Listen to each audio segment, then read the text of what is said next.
Assalamualaikum warahmatullahi wabarakatuh. Selamat malam pemirsa, seputar Aceh kembali hadir di hadapan Anda.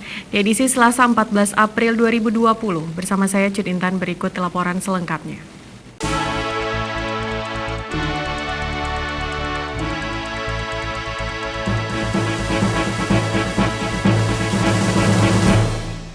Pemirsa, pemerintah Kabupaten Aceh Besar menyalurkan bantuan insentif daya dan pesantren. Kegiatan dilaksanakan di Aula Gedung PMI Aceh Besar, Siron, Kecamatan Ingin Jaya.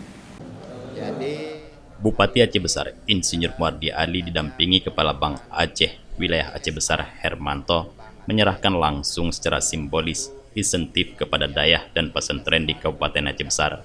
Insentif tahap ini disalurkan kepada 40 tengku dayah. Dalam sambutannya, Muardi Ali mengharapkan doa dari pimpinan dayah agar Aceh Besar dilindungi oleh Allah dan dijauhkan dari segala musibah, terutama virus corona yang melanda dunia saat ini. Para tengku dayah juga diminta terus membimbing masyarakat Aceh agar tidak panik dan tetap tenang dalam menghadapi kondisi saat ini. Mudah-mudahan penyerahan ini juga bisa meringankan saudara-saudara kita, pimpinan-pimpinan dayah, tengku-tengku kita, apalagi menghadapi bulan suci Ramadan. Ya, kita berharap bahwa ini besar manfaatnya, walaupun tidak semuanya. Jadi kami pilih adalah orang-orang yang memang yang dayahnya yang memang secara pribadi itu patut dibantu.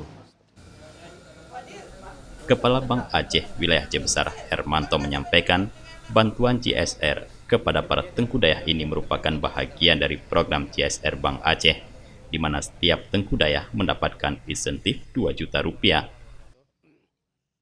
Kan tadi dengan PMI 100 juta, ini total 215 juta.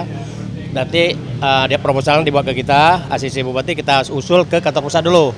Setelah proseduran kantor pusat baru kita realisasi. Nanti mungkin waktu realisasi kita ekspos juga nanti ke depan. Dan sebelumnya juga kami dari Bank Aceh telah menyemprot khususnya intern semua kantor, 11 kantor kita udah semprot. Dan itu kerjasama juga dengan PMI. Terus setelah itu juga kita udah nyemprot juga 3 masjid. Masjid Darul Marah, Masjid Mesra Agung, dan Masjid Puni. Sebelumnya Bank Aceh Janto juga telah melakukan berbagai kegiatan dalam rangka mendukung upaya pencegahan COVID-19 yang dilaksanakan pemerintah daerah, seperti penyediaan masker dan penyemprotan sejumlah masjid dalam wilayah Kabupaten Aceh Besar. Dari Aceh Besar, Tim Liputan Aceh TV melaporkan.